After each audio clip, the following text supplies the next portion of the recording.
ప్రియమైన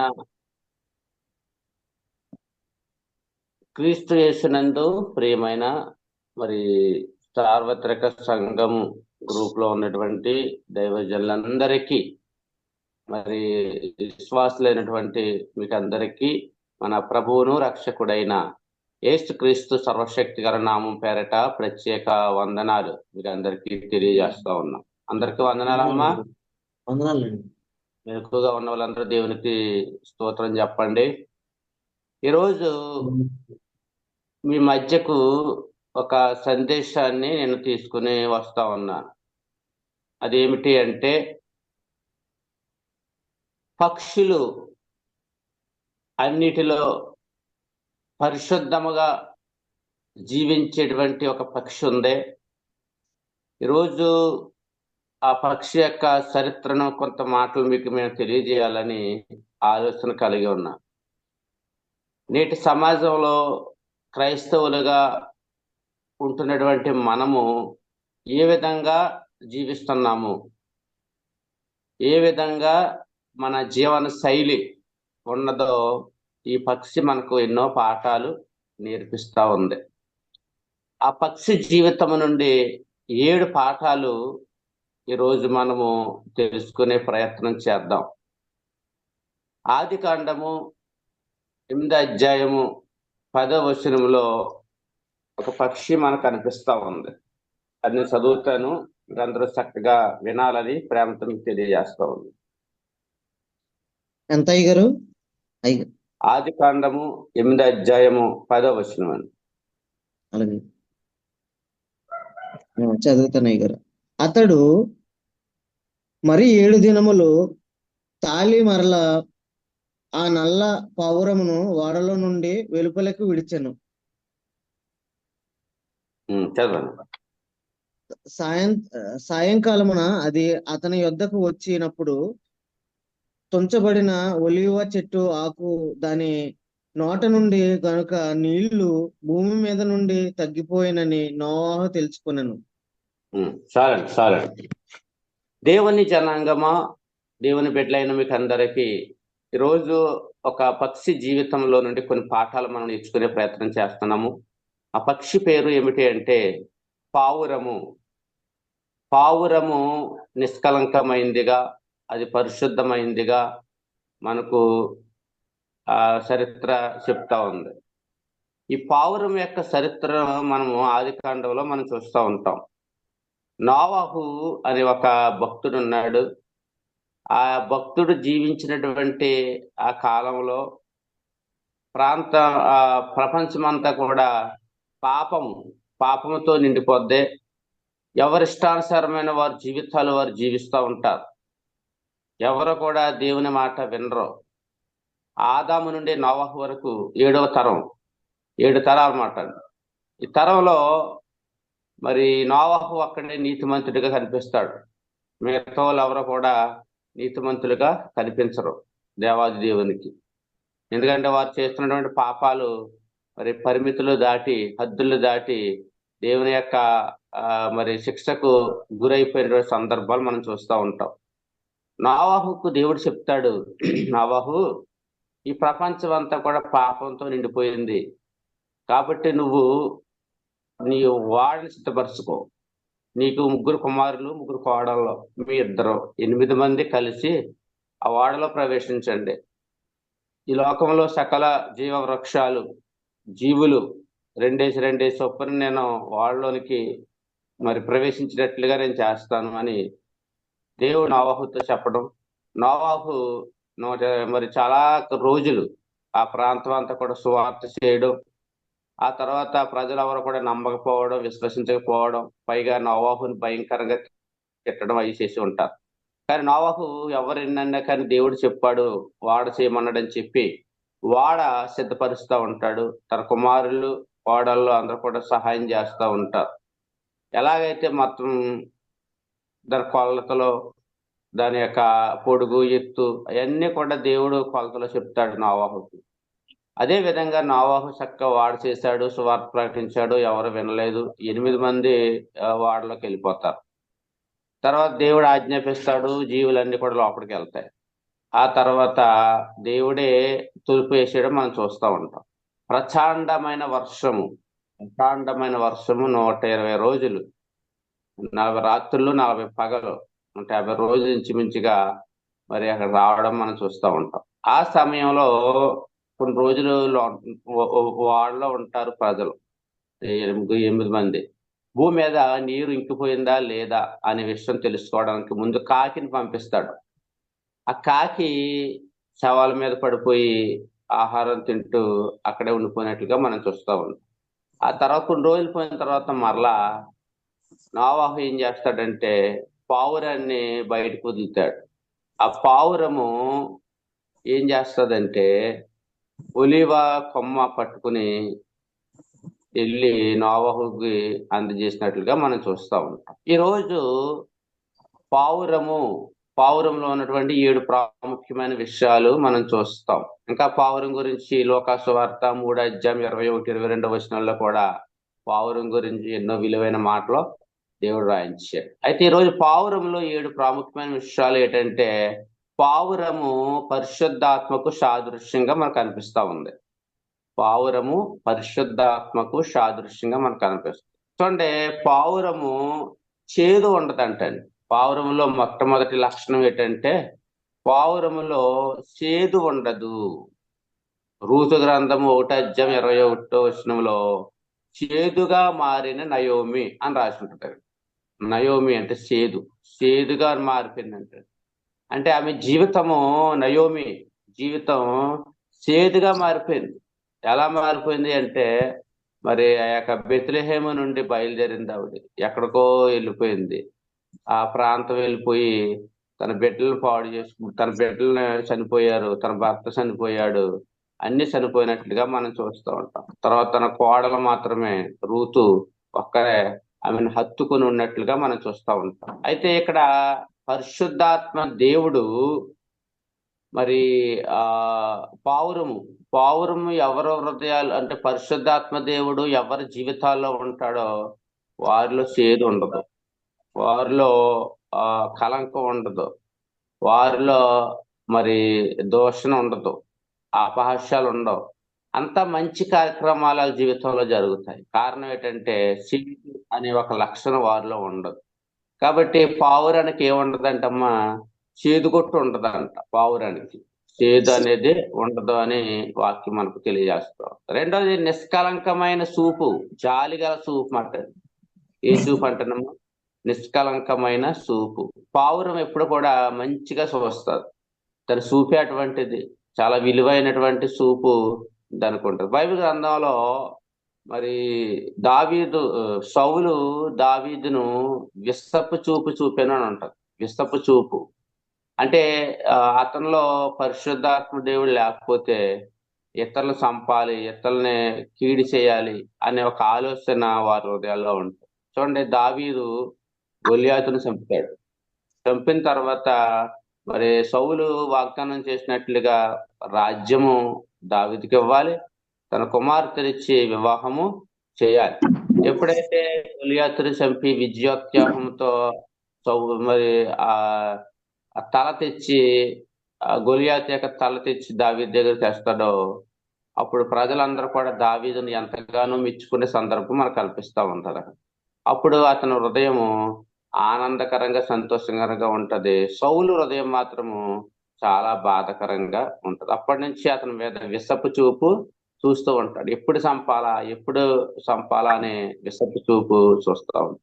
అయితే ఇక్కడ మనం పావురంలో నుండి తెలుసుకోవాల్సినటువంటి అతి ప్రాముఖ్యమైన విషయం ఏంటంటే, అది నిష్కపటమైన చూపు కలిగి ఉంటుంది. పరిశుద్ధాత్మ దేవుడు కలిగినటువంటి వ్యక్తులు మంచి లక్షణాలు కలిగి ఉంటారు అని అర్థం. తర్వాత మూడవది చిన్నని నడక నడుస్తుంది. ఏ నడక అంటమ్మా? అది చిన్నని నడక. ఎఫెసీ 5:1 చక్కటి మాట రాయబడదు. మనం దేవుని పోలి నడుచుకోవాలని ఉంటుంది. అక్కడ దేవుని పోలి నడుచుకోవాలి అంటే చిన్నగా నడుస్తుంది. అది వంకొంకరగా ఎక్కడ కూడా నడదు. దాని నడకలో ఒక ప్రత్యేకత ఉంటుంది. పావురము జీవితంలో నడక చాలా ప్రాముఖ్యం. చూడండి, పావురము కాకి రెండు నడిచి వెళ్తున్నాయి అనుకోండి, అందులో కాకి గెంతులుగా వేసుకుంటూ వెళ్తాం. కారణం ఏంటంటే దాని నడక అటువంటిది. పావురము చాలా స్మూత్ గా నడుచుకుంటూ వెళ్తారు.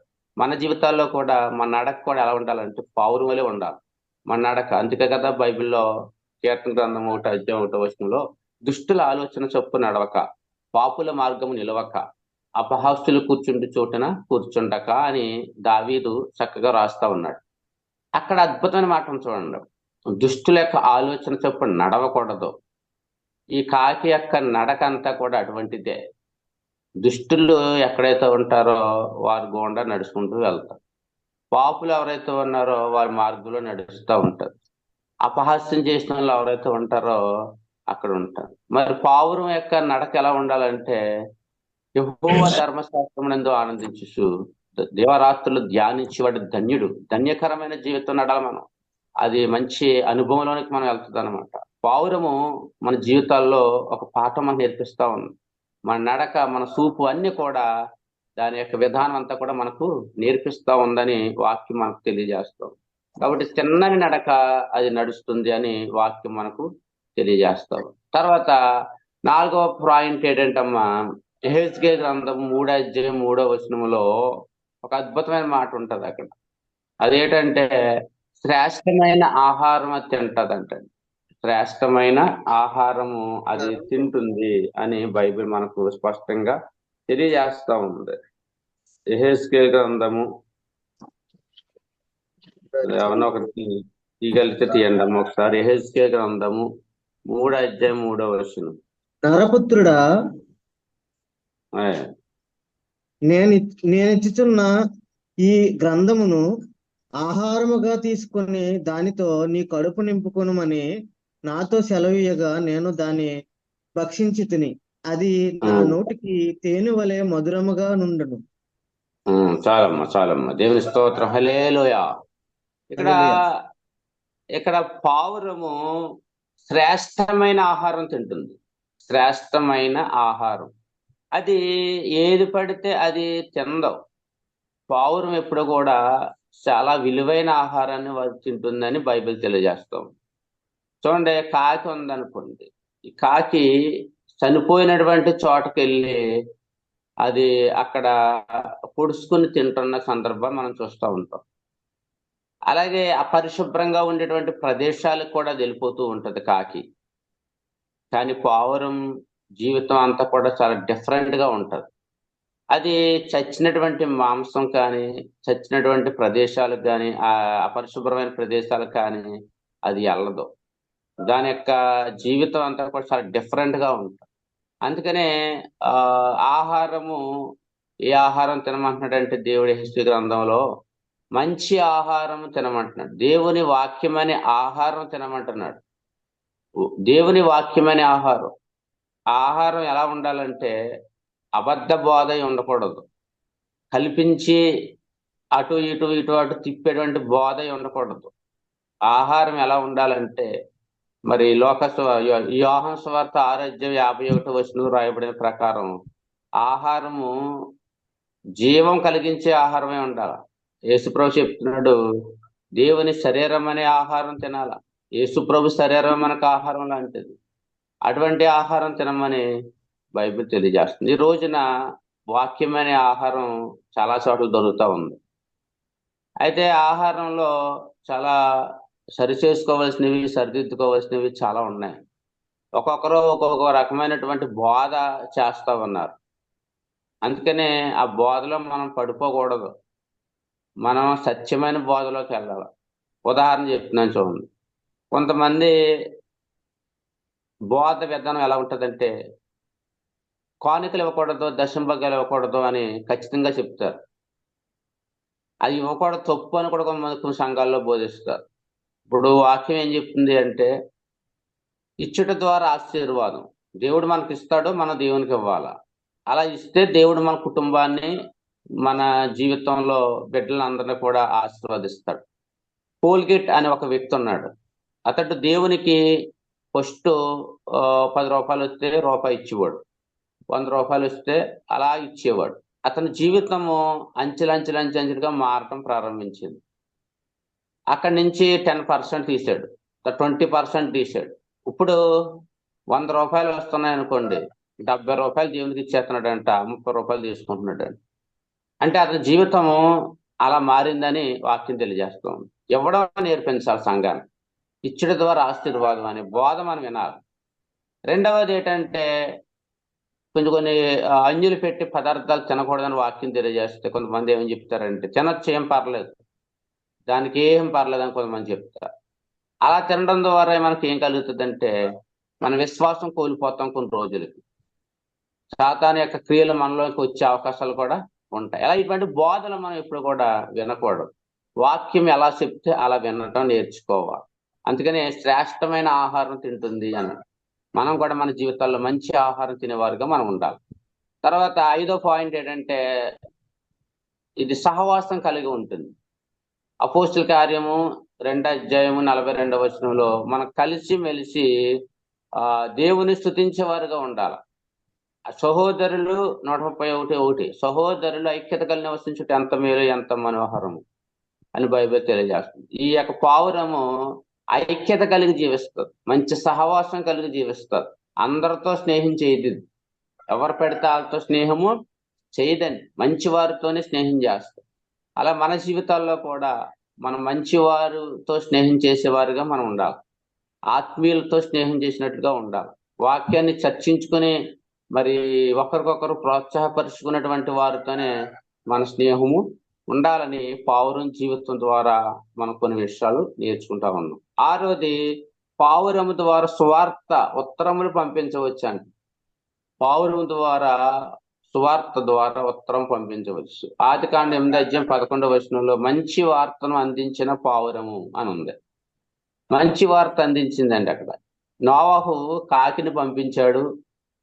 ఈ కాకి శవాల కాడ పడిపోయి ఆ యొక్క ఆ శవాలను పొడుచుకుంటూ తింటున్న సందర్భాన్ని మనం చూస్తూ ఉంటాం. అది అసలు సమాచారమే మనకి తేలేదు అన్నట్టుగా చూస్తూ ఉంటాం. తర్వాత కొన్ని రోజులు పోయిన తర్వాత పావురాన్ని ఆ పడవ ఓడలో నుండి కింద పంపించడం జరుగుతుంది. అది ఏం చేస్తుందంటే కాళ్ళు పెట్టుకోవడానికి ప్లేస్ లేక ఒలివ చెట్టు ఆకు అక్కడ ఆ ముట్టుతో పొడుచుకొని ఆ కొమ్మ ఆ ఆకు తీసుకొచ్చి నోవహు చేతిలో పెడుతున్నట్లుగా మనం చూస్తూ ఉంటాం. అలాగే ఇక్కడ మంచి వార్తను చాటేదిగా ఉండాలి. మంచి వార్త పావురం ఎప్పుడు కూడా మంచి వార్తను తీసుకుని వస్తుంది. సువార్త మంచి వార్త అందించిన పావురము. అలాగే 1 కొరింథీ 9వ అధ్యాయం 16వ వచనంలో కూడా మనం కూడా సువార్తను ప్రకటించాలి. అపోస్తలుడైన పౌలు గారు చెప్తున్నారు, నేను సువార్తను గురించి సిగ్గుపడువాడను కాను అంటున్నాడు. మరో చోట అంటున్నాడు, సువార్తను ప్రకటించకపోయిన ఎడల నాకు శ్రమ అంటున్నాడు. అన్య జనాంగానికి సువార్త హృదయాల్లోకి వెళ్ళాలి. దేవుని యొక్క వాక్యం ఏం చెప్తుందంటే ఒక పాపి నశించిపోవడం నాకు ఇష్టం లేదు, అందరూ అంచటా మారు మనసు పొందాలని వాక్యం తెలియజేస్తున్నాం. యేసు ప్రభు కూడా నశించిపోతున్న వారి వద్దకే వచ్చాడు ఆయన. కాబట్టి మనం ఏం చేయాలంటే మంచి వార్తను ప్రజలకు అందించాలి.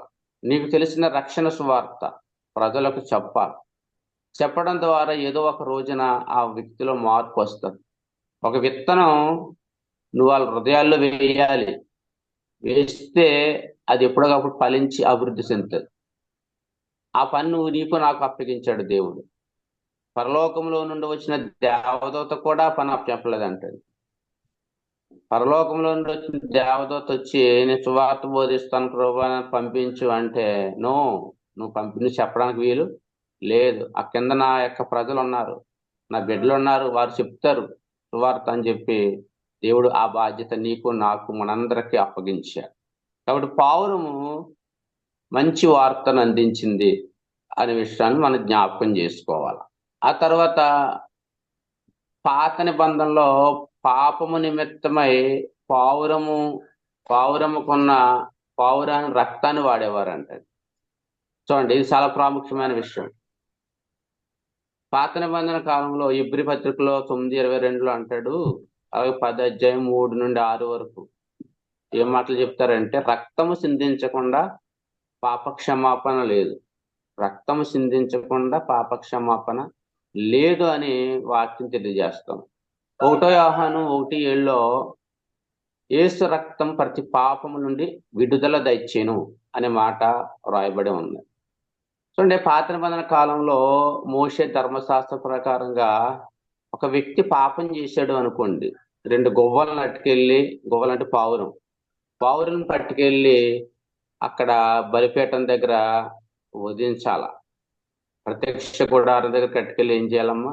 వధించి, ప్రభువా నేను ఈ పాపం చేశాను, దయచేసి నన్ను క్షమించు అని అక్కడ చెల్లించినట్లుగా మనం చూస్తా ఉన్నాం. పాత నిబంధన కాలంలో అంతా కూడా మనం బాగా అధ్యయనం చేస్తే పాపాలో ఒక్కొక్క రకానికి ఒక్కొక్క బలి ఉంటది. అన్ని పాపాలకి ఒకే రకమైన బలి ఉండదు. చిన్న పాపానికి చిన్న బలి ఉంటది, పెద్ద పాపానికి పెద్ద బలి ఉంటది. అలాగే వారి వారి ఆర్థిక పరిస్థితులను బట్టి కూడా బలి ఉంటదండి అక్కడ. చూడండి, దావీదు పాపం చేశాడు. ఎగ్జాంపుల్ చెప్తున్నాను చూడండి. దావీదు పాపం చేశాడు. జనాభా లెక్కలు అన్ని కూడా వద్దు అని చెప్తే దేవుడు దానికి వ్యతిరేకంగా జనాభా లెక్కలు వధించినట్లుగా మనం చూస్తూ ఉంటాం. అక్కడ ఎంతో మంది చనిపోయినట్లు కూడా మనం చూస్తా ఉన్నాం. దేవుని ఉగ్రతకు గురైపోయినట్లుగా మనం చూస్తాం. అప్పుడు దావీదు రాజు కాబట్టి ఆర్థికపరమైన విషయాల్లో గొప్ప హోందాగా ఉంటాడు కాబట్టి అరౌన కళ్ళమ్మ దగ్గర మరి ఎద్దుల్ని ఇంకా రకరకాల జీవుల్ని దేవుని మందిరం దగ్గరికి వెళ్ళి వధించి పాపాన్ని ఒప్పుకున్నట్లుగా మనం చూస్తూ ఉంటాం. అలాగే యేసు ప్రభు తల్లి మరియమ్మ వాళ్ళ బాగా పేదోళ్ళు కనుక వాళ్ళకి ఆర్థికపరమైన విషయాల్లో చాలా మరి బలహీనలు గనక వాళ్ళు ఏం చెప్తారంటే దేవుని మందిరానికి 2 గువ్వలను పట్టుకెళ్ళి వధించినట్లుగా కొంచెం ఉంటాయి, అవన్నీ పట్టుకెళ్ళి వధించినట్లుగా మనం చూస్తూ ఉంటాం. అంటే ఇక్కడ పాత నిబంధన కాలంలో పాపము నిమిత్తమై పావురాన్ని ఎక్కువగా వాడేవారని మనం బైబిల్లో అనేక విషయాలు మనం చూస్తూ ఉంటాం. కొత్త నిబంధనకు వచ్చేటప్పటికి చిన్న పెద్ద పాపం లేదు, మొత్తం అందరి నిమిత్తమై సర్వ మానవుల పాపరిహారార్థం కొరకై యేసుక్రీస్తు ప్రభువారే ఆ కల్వరి సిలువలో రక్తము కార్చి ప్రాణం పెట్టాడు. నీ కొరకు, నా కొరకు, సమస్త మానవులందరి కొరకు ఆయన రక్తము కార్చి ప్రాణం పెట్టాడు. సమాధి చేయబడి సమాధిలో 3 దినాలు ఉండి తిరిగి లేచినట్లుగా మనం చూస్తా ఉన్నాం. అయితే ఇక్కడ పావురము మరి పాపాన్ని తీసేయడానికి ఉపయోగించినట్లుగా మనం చూసాం. కొత్త నిబంధన వచ్చినప్పుడు యేసు ప్రభువే మనందరి కొరకు చనిపోయినట్లుగా మనం చూస్తున్నాం. కాబట్టి ఈ రోజున పావురములో 7 గొప్ప లక్షణాలు ఉన్నాయి. మనము కూడా పావురము నుండి అనేక పాఠాలు నేర్చుకునేవారుగా మనం ఉండాలి. పావురములో చేదు ఉండదు. మనలో కూడా చేదు యొక్క లక్షణాలు మనలో ఉండకూడదు. ఎప్పుడు కూడా మంచి లక్షణాలు కలిగి మంచి వారితో స్నేహం చేసేవారుగా మనం ఉండాలి. రెండవది నిష్కలంకమైన చూపు. అది మన చూపు కూడా మరి మంచి చూపు అయి ఉండాలి. దేవుడు మనకు నేర్పించిన పాఠమై ఉండదు. ఇతరులు ఎదుగుతున్నప్పుడు మనం సంతోషపడాలి తప్ప ఈర్ష్య అనేది మనలోకి రాకూడదని వాక్యం తెలియజేస్తుంది. తర్వాత చిన్నని నడక నడుస్తుంది పావురం. మంచి నడక, గెంతులు వేసుకుంటూ వెళ్తుంది, సాఫీగా వెళ్తుంది. మన జీవితాల్లో కూడా మనం కూడా దేవుని పోలి నడుచుకోవాలి. అపోస్తలుడైన పౌలు గారు అంటున్నారు కదా, నేను క్రీస్తుని పోలి నడుచుకున్న ప్రకారం మీరు నన్ను పోలి నడుచుకోండి అన్నాడు. మన నడక, మన ప్రవర్తన అంతా కూడా క్రీస్తుని పోలి ఉన్నట్లుగా మనం చూసుకోవాలి. శ్రేష్టమైన ఆహారం తింటుంది అది. మనం కూడా మంచి సమాచారం మన హృదయంలోకి చేర్చుకోవాలి. ఎప్పుడో కూడా మరి చాలా బోధలు వచ్చేసిన ఈ రోజుల్లో ఎటువంటి బోధలు మనం వినేవారు కాకుండా మంచి బోధ, మన ఆత్మీయంగా నడిపించే బోధ, పరలోకాన్ని నడిపించే బోధలో మనం ఉండాలని వాక్యం తెలియజేస్తాం. అలాగే శ్రేష్టమైన ఆహారం తింటే తర్వాత సహవాసం కలిగి ఉంటుంది. మంచి వారితో అది సహవాసం కలిగి మనం కూడా మంచి వారితో స్నేహం చేసేవారుగా మనం ఉండాలి. పావురము సువార్తను బోధిస్తుంది. సువార్తను ఉత్తరముల ద్వారా సువార్తను బోధిస్తూ ఉంది. అంటే నోవాహు జీవితంలో నుండి మనం కూడా ఎప్పటికప్పుడు సువార్తను బోధించేవారుగా ఉంది. చివరిగా పావురము మరి పాపాలను కడిగేటట్లుగా అది ఉపయోగించినట్లుగా మనం చూస్తూ ఉంటాం. మనందరి కొరకు యేసు ప్రభు పాపాన్ని తీసివేయడానికి ఆయన లోకానికి వచ్చాడు. ఆయన బాటలో మనం నడుస్తూ ఉన్నాం. ఆయన ఇచ్చేటువంటి జీవాహారం తింటూ ఆయన బాటలో మనం నడిచేవారుగా ఉందాం. ఈ రోజు పావురం అంటే పరిశుద్ధాత్మ అనే సాదృశ్యంగా మనకు కనబడతా ఉంది. పరిశుద్ధాత్మను కలిగి ఈ లక్షణాలు మనం కలిగి ఉండేవారుగా ఉందాం. చక్కగా వినడం మీకు అందరికీ ప్రభు పేర ప్రత్యేక వందన తెలియజేస్తూ ఈ మాటలు ముగిస్తున్నాం. దేవుడు మిమ్మలను మీ కుటుంబాలను దీవించి ఆశీర్వదించిన గాక. ఆమేన్. ఆమేన్. ఆమేన్. వందనాలమ్మ అందరికని. వందనాలండి. వందనాలమ్మ. స్తోత్రం. చక్కని వార్తలను అందించిన గారికి వందనాలండి. మరి ఈ రోజు మనం చక్కని మాటలు విన్నాం, ఆత్మీయంగా బలపడే మాటలు. మరి పావురము యొక్క పోల్చి మనము ఎలా నడుచుకోవాలో, మనం ఏ విధంగా ఆ యొక్క ముందుకు వెళ్ళాలో, దేవుని భక్తిలో మరి పావురము ఎంత విశ్వాసం చూపించిందో, పావురము నమ్మకమైన విశ్వాసంగా, పావురం యొక్క విధానము ఏమిటంటే అది పరిశుద్ధంగా జీవించింది. అది పరిశుద్ధంగా జీవించింది, పరిశుద్ధంగానే ఆ మంచి శ్రేష్టమైన ఆహారం తింది. అలాగే పావురం వలె మనమందరము కూడా ఈ యొక్క మంచి శ్రేష్టమైన వాక్యము ద్వారాగా మనం బలపడాలి. మనం శ్రేష్టంగా మనం పరిశుద్ధంగా జీవించాలని ఈ రోజు చక్కని వర్తమానం చెప్పిన అయ్య గారికి వందనాలండి. వాక్య వందనాలు. నిమిత్తం వందనాలండి. వాక్య నిమిత్తం ప్రార్థన చేసుకుందాం. అమ్మా సంజమ్మ గారు, సంజమ్మ గారు, సంజమ్మ గారు,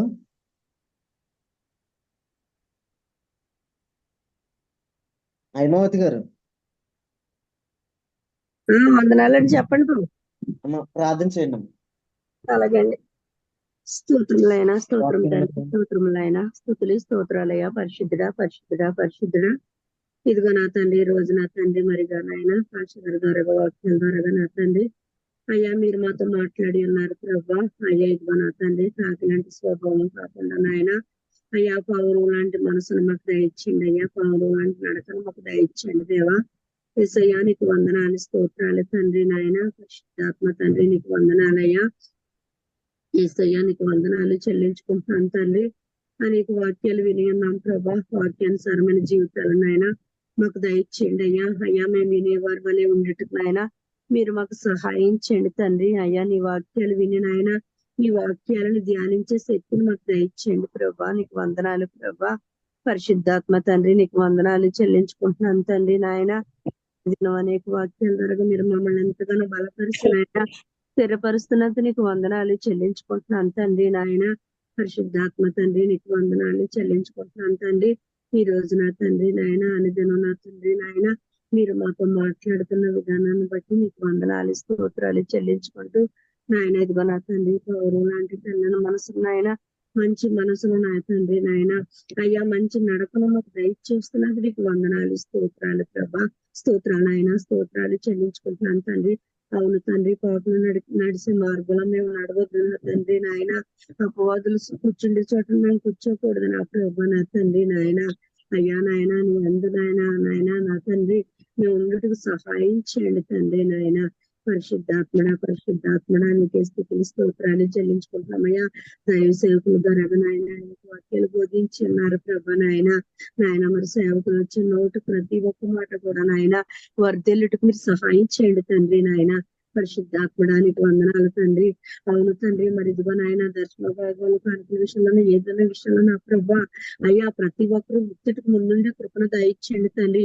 అవును తండ్రి మరి ఇదిగో నా తండ్రి దైవజలు నా తండ్రి నాయన మరి ఇదిగో నా తండ్రి నాయన అయ్యా మరి వాళ్ళు నా తండ్రి నాయన వాళ్ళు మరి ఏది ఉద్యోగాలు గట్రా ఉండవు నీకు తెలుసు నా ప్రభా. నా తండ్రి పోషించేవాడు మీరే ఉన్నారని నేను నమ్ముచున్నాను తండ్రి. అయినప్పటికీ నా ప్రభా ప్రతి ఒక్కరు కూడా నా తండ్రి నాయన అయ్యా మరి కష్టపడిన కష్టార్జనలోంచి ప్రభా నా తండ్రి అయ్యా దర్శన భాగాలు తీసి ఇచ్చేటకు ముందుండే కృపను దయచేయండి తండ్రి నాయన. ఇదిగో నా తండ్రి నాయన అయ్యా ఒకవేళ మేము ఇవ్వకుంటే నాయన అయ్యా నా తండ్రి నాయన అయ్యా మరి మేము దొంగలం అయిపోతాం తండ్రి నాయన. అయ్యా ఇదిగో నా తండ్రి ఎంత తెచ్చినప్పటికీ నాయన అది సిల్లి సంచిలో పోసినట్టు అయిపోతుందని తెలిసిన ప్రభా. అలాగని తెలుసుకున్న ప్రతి ఒక్కరూ ఇచ్చేటకు ముందుండే కృప దయచేయండి తండ్రి నాయన. పరిశుద్ధాత్మడానికి వందనాలు చెల్లించుకుంటాను తండ్రి. అయ్యా మరి ఇదిగో ఎవరైతే నైనా మరి ఇవ్వక్కర్లేదు అని అన్నారని వాక్యం ద్వారా మేము సేవకు మాట్లాడి ఉన్నారు ప్రభా. అలా కాకుండా నా తండ్రి ఎవరైనా ఇచ్చటమే ప్రభా నా తండ్రి. అయ్యా మరి సేవకులు నా తండ్రి మరి ఉద్యోగాలను కానీ ఏది లేకుండా నైనా మరి ఇగో నా తండ్రి నాయన మరి నీ మీద ఆనుకున్న బిడ్డ నా ప్రభా మరి నా తండ్రి నాయన మరి సంఘం అలాగని తెలుసుకున్న నాయన ప్రతి ఒక్కరూ నా తండ్రి నాయన ఏ సంఘంలో ప్రభా నాయన అయ్యా మరి దశమ భాగాలని కానుకలని నాయన మరి ప్రత్యేకమైన కానుకలు కూడా ఉంటాయి ప్రభా నాయన తండ్రి. ప్రతి ఒక్కరు కూడా ఇవ్వడానికి ముందుండే కృపణిస్తున్న దేవుడు అని మేము నమ్ముచున్నాము తండ్రి నాయన. అలాగే మన మందిరాలు కట్టుబాటులో కూడా ప్రభా నా తండ్రి అయ్యా అనేక మంది సహకారులుగా ఉంటున్నారు ప్రభా నా తండ్రి. అలాగే ప్రతి ఒక్క సంఘంలో ఉంటుంది తండ్రి. ప్రతి ఒక్కరు తెలుసుకున్నట్టునైనా మీరే సహాయం చేసి నడిపించండి అయ్యా. యేసయ్యానికి వందనాలు స్తోత్రాలు చెల్లించుకుంటున్నాయినా ఈ వాక్యం అంతటా మీరు తోడుగుండి ప్రతి ఒక్కరిని మీరు దర్శించి ప్రతి ఒక్కరితో మీరు మాట్లాడిన విధానాన్ని బట్టి నాయన మీకు వందనాలు స్తోత్రాలు చెల్లించుకుంటూ చివరికి ఎరుసలేములో సమాధానం దయచేయండి, యూదులకు రక్షణ దయచేయండి, సార్వత్రిక సంఘాలకు క్షేమ సమాధానం దయచేసి నీకు మాత్రమే మహిమ ఘనత ప్రభావాలు పొందుకోమని నజరేయుడైన యేసయ్య పరిశుద్ధ నామమును బట్టి బ్రతిమలాడి వేడుకుంటున్నాం తండ్రి. ఆమేన్. ఆమేన్ ఆమేన్. చక్కటి ప్రార్థన చేసిన హైమావతి గారికి వందనాలండి. వందనాలండి. అలాగే మరి ప్రార్థన అవసరతలు ఎవరికైనా ఉన్నాయమ్మా? కలిసి కొద్ది నిమిషాలు ప్రభు అందరూ కళ్ళు మూసుకోండి. కొద్ది నిమిషాలు ప్రభు సన్నిధానంలో మన సమస్యలో మన యొక్క బాధలో ఆయన దగ్గర మనం మోకాళ్ళ నుండి చెప్దాం. ఎందుకంటే ప్రభు వాక్యం తెలియజేస్తా ఉంది, ప్రార్థన ఆలకించువాడా సర్వశరీరులు మీ వద్దకు వచ్చిద్దరు అని వాక్యం ద్వారా మాట్లాడుతున్నాం. దేవుడు ప్రార్థన ఆలకించేవాడు. నీ ప్రార్థన నా ప్రార్థన ఆలకిస్తారు. తగిన సమయంలో ఆయన మనకు జవాబు అనుగ్రహించే దేవుడు కనుక ప్రార్థన చేసుకోండి. మహాపరిశుద్ధుడు మహాగణుడు మహోన్నతుడైన మా ప్రియ పరలోకపు తండ్రి, నీ పరిశుద్ధమైన శ్రేష్టమైన విలువైన గొప్ప నామానికి కృతజ్ఞతాస్తుతులు స్తోత్రాలు వందనాలు తెలియజేస్తూ ఉన్నాం ప్రభువా. ఈ రోజు ఉదయం ప్రభువా ఈ విధంగా సార్వత్రిక సంఘం అనే ఒక మంచి సహవాసం ద్వారా మేమందరూ కూడుకొని నేను ఆరాధించడానికి ప్రార్థించడానికి ప్రభు చూపించిన విధానం బట్టి నీకు వందనాలు. వాక్యం ద్వారా నువ్వు మాట్లాడావు ప్రభువా. పావురంలో ఉన్నటువంటి 7 ప్రాముఖ్యమైన విషయాల గురించి కొన్ని విషయాలు మేము మాట్లాడుకోగలిగాం ప్రభువా. నువ్వు మాట్లాడావు. పావురం జీవితంలో ఎన్ని అద్భుతమైన మరి లక్షణాలు ఉన్నాయో మా జీవితాల్లో కూడా అయ్యే లక్షణాలు మేము కలిగి ఉండాలని ఈ వాక్యం ద్వారా మాట్లాడుతూ ఉన్నాం. అందుని బట్టి నీకు వందన. ఇదిగో ప్రభా, సార్వత్రిక సంఘంలో ఉన్న గ్రూప్ లో ఉన్న బిడ్డలందరినీ దర్శించండి. వారికి ఉన్న ప్రతి అవస్థతులు అక్కర్లన్నీ తీర్చండి. వరలక్ష్మి గారి గురించి ప్రార్థన చేస్తూ ఉన్నాం ప్రభా. బిడ్డను ఒక్కసారి మీరు దర్శించండి ప్రభా. కుటుంబంలో ఎన్నో సమస్యలు ఉన్నాయి, సమస్యల నుండి విడుదల దయచేయండి. అద్భుతమైన రీతిలో జీవితాల కార్యం చేయండి ప్రభు. ఇంకా నాయన సహోదరులు విక్టర్ బాబు గారిని బట్టి ఆ కాల్ని స్వస్థపరచండి ప్రభు. అద్భుతమైన రీతిలో మీరు బాగు చేయమని అడుగుతా ఉన్నా. నరం ప్రభా కొంచెం నలిగిందని చెప్తా ఉన్నారు. నజరేయుడిని యేసు నామములో ఆ యొక్క నరంలో ఉన్నటువంటి ఆ బాధను తీసివేయమని అడుగుతా ఉన్నాను. తన పని తను చేసుకోగలిగేట్లుగా శక్తి దయచేయమని అడుగుతా ఉన్నాను. గొప్ప కార్యం చేయండి. అలాగే ప్రభు నాయన సత్యనారాయణ గారి కాలు విషయంలో కూడా ప్రార్థన చేస్తా ఉన్నాం. నీకు గొప్ప చూపించండి ప్రభు, అద్భుతం జరిగించండి, వాళ్ళు స్వస్థపరచండి. నజరేయుడిని యేసు నామములో గొప్ప కార్యం చేయండి. అలాగే హైమావతి గారు వారికి ఉన్న పరిస్థితులు మీ పాదాల దగ్గర పెడుతున్నాం. వారిని కూడా మీరు జ్ఞాపకం చేసుకోండి. వారికి ప్రతి అవస్థతులు అక్కలన్నీ తీర్చండి. వరలక్ష్మి గారిని మీరు జ్ఞాపకం చేసుకోండి. అలాగే ఇంకా గ్రూప్ లో ఎవరెవరైతే ఉన్నారో ఏ అవస్థలు అయితే చెప్పి ఉన్నారో వారి అవస్థలు అన్ని కూడా మీరు తీర్చండి. చిట్టబాబు గారిని బట్టి, సంజయ్ గారిని బట్టి, ఇంకా గ్రూప్ లో ఉన్న సభ్యులందరిని బట్టి మరొకసారి నీ సన్నిధిలో ప్రార్థిస్తా ఉన్నాం. నీ కార్యం జరిగించి అద్భుతం జరిగించండి. ఈ రోజంతా దీవెనకరంగా ఆశీర్వాదకరంగా నీ బిడ్డలందరూ ఉండ కృప చూపించమని, ఇంకా అనేక మంది జాయిన్ అవ్వడానికి కృప చూపించు. మా ప్రభువును రక్షకుడైన యేసుక్రీస్తు నామం పెట్టి ప్రార్థన అడుగుతున్నాను మా ప్రియ పరలోకపు తండ్రి. ఆమేన్. తండ్రి అయిన ప్రేమ, కుమారుడైన యేసుక్రీస్తు వారి కృప, పరిశుద్ధాత్మని యొక్క అన్యోన్య సహవాసము సమాధానం ఇప్పుడు సదాకాలము తోడై ఉండి నడిపించును గాక. ఆమేన్. వందనాలు అయ్యారు.